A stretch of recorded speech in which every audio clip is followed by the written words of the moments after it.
28 लोगों की मौत हो गई है जहरीली शराब पीने से। हालांकि पुलिस प्रशासन ये कह रहा है कि केमिकल शराब में डालकर पीने की वजह से यह मौत हुई है। लेकिन फिलहाल जो बड़ी खबर है जिससे इस कार्यक्रम की शुरुआत कर रहे हैं हम, वो है गुजरात से, जहां पर जहरीली शराब से अब तक मौत का आंकड़ा जो है वो 28 हो गया है। ये बताया जा रहा है कि बड़ी संख्या में लोग ऐसे हैं जिनकी स्थिति अभी गंभीर बनी हुई है। पुलिस प्रशासन ये कह रहा है कि शराब में सीधे केमिकल डालकर पीने से ये मौत हुई है, लेकिन जहरीली शराब का मामला अपने आप में काफी ज्यादा गंभीर हो जाता है। गुजरात के डीजीपी ने कहा कि पानी में केमिकल को मिलाकर सीधे लोगों ने कंज्यूम किया और इसके चलते मौत हो जाती है। लेकिन इस मामले को लेकर सियासत जो है वो अब तेज हो गई है, सवाल जवाब तेज हो गए हैं। शराब कांड में अब तक 3 एफआईआर भी दर्ज कर ली गई है। ये बात गुजरात के डीजीपी की तरफ से कही गई है।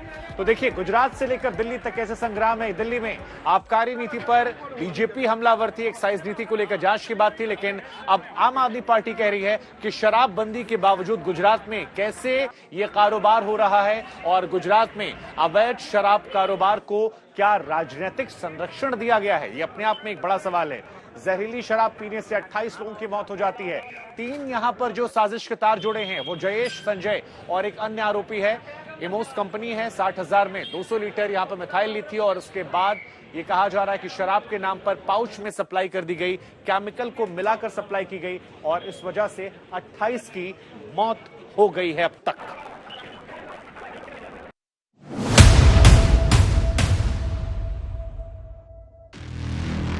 गुजरात में जहरीली शराब कांड। जहरीली शराब पीने वाले 30 लड़ रहे मौत से। पुलिस की केमिकल थ्योरी गले से नहीं उतरी।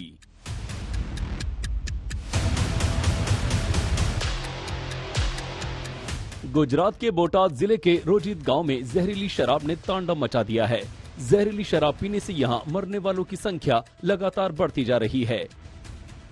गुजरात पुलिस के एक वरिष्ठ अधिकारी ने सोमवार रात बताया कि कुछ मरीजों की हालत गंभीर है, कुछ की हालत अब भी नाजुक।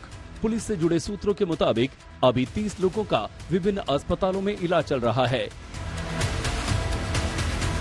इलाज करा रहे एक पीड़ित के घर वालों के मुताबिक रविवार रात रोजित गांव में शराब पीने के कुछ घंटे बाद ही सबकी हालत बिगड़ने लगी। उधर पुलिस का दावा है कि ये हादसा जहरीली शराब से नहीं बल्कि केमिकल पीने से हुआ है। बताया जा रहा है कि पुलिस ने एक आरोपी को पकड़ा है जिसका दावा है कि शराब फैक्ट्री में मेथनॉल की आपूर्ति की जा रही थी। ये केमिकल अहमदाबाद से सीधे सप्लाई किया जाता था और उसी की वजह से ये हादसा हो गया। पिछले रात 11 बजे से लेकर सुबह 6 बजे तक करीबन 12 दर्दी को सिविल अस्पताल में लेके आए गए। वो सारे दंदुगा के आसपास के गांव के लोग हैं। एज ग्रुप बताऊंगा तो दो लोग हैं जो 30 साल से कम उम्र के हैं, 5 लोग 40 के कम उम्र के हैं और बाकी के 5 लोग 50 के से कम उम्र के हैं। और ये सारे लोग में से 6 दर्दी जो बिल्कुल स्टेबल है, स्वस्थ है, जिनको कुछ ज्यादा मॉनिटरिंग की भी जरूरत नहीं है, लेकिन हाँ उनको ऑब्जर्व करेंगे कि कोई डिलेड इफेक्ट होती है तो उसको हम पकड़ पाए। बाकी के 6 लोग हैं जिसमें थोड़ा सा एसिडोसिस देखा गया था, इसीलिए उनको एक डोज वो मतलब फर्स्ट एक डायलिसिस किया गया है। अभी जो बाकी के रिपोर्ट इवनिंग में करेंगे, कल करेंगे, उस हिसाब से फर्दर प्लान डिसाइड होगा। इस मामले में पुलिस ने अभी तक 10 लोगों को गिरफ्तार किया है। साथ ही गुजरात आतंकवाद रोधी दस्ता और अहमदाबाद अपराध शाखा भी जांच में शामिल हो गई है। ज्यादातर लोग भावनगर में सर तकसीजी अस्पताल में भर्ती हैं। उनमें से कुछ की हालत नाजुक है। पुलिस ने बताया कि इस सिलसिले में दुर्घटनावश मौत का मामला दर्ज किया गया है और कुछ लोगों को पूछताछ के लिए हिरासत में लिया गया है। इस बीच जैसे ही त्रासदी की खबर गांधीनगर पहुंची, मुख्यमंत्री भूपेंद्र पटेल ने एक उच्च स्तरीय बैठक बुलाई।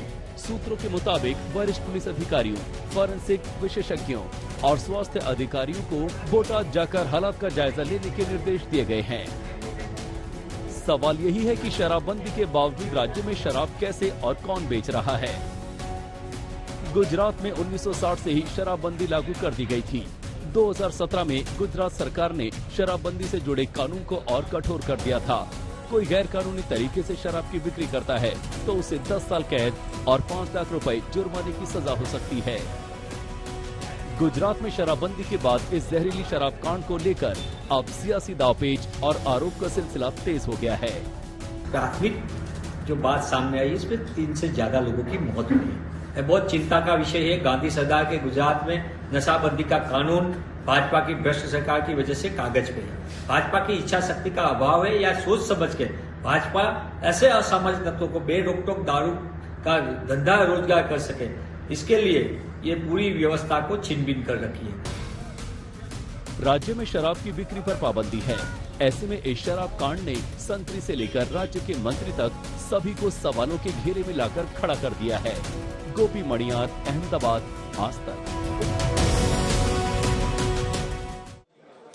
गुजरात के अंदर गुजरातियों को शराब नहीं मिलती है, वो ड्राई स्टेट है, बाहर से जाने वालों को मिल जाती है, लेकिन जिनकी मौत हुई है वो गुजराती हैं। कई सारे सवाल खड़े होते हैं। सही बिल्कुल शुभांकर, और आइए सीधे हम बोटाड लिए चलते हैं, जहां पर हमारी संवाददाता सौरभ बख्तानिया इस वक्त पहुंच चुके हैं और यहीं पर यह घटना हुई है। सौरभ, शराबबंदी है ना गुजरात में, तो शराबबंदी के बाद इतनी भारी तादाद में वहां पर अवैध शराब बन रही है और वो भी जहरीली, क्या कर रहा था पुलिस प्रशासन अभी तक? जी सईद, अगर जो मैं आपको बता दूं तो पुलिस प्रशासन कुछ भी नहीं कर रहा था। जिस गांव में इस वक्त हम मौजूद है, रोजित गांव में, यहाँ पर सबसे ज्यादा लोगों की मौत हुई है और यहाँ की आप सीधी तस्वीरें देखिए कि किस तरीके से परिवार पूरी तरीके से उजड़ गए हैं, बुरी तरीके से महिलाएं रो रही है और एक ही परिवार में से मैं आपको बता दूं 2-2, 3-3 लोगों की मौत हुई है और हालत इतने ज्यादा खराब है सईद कि आपको मैं बयान नहीं कर सकता।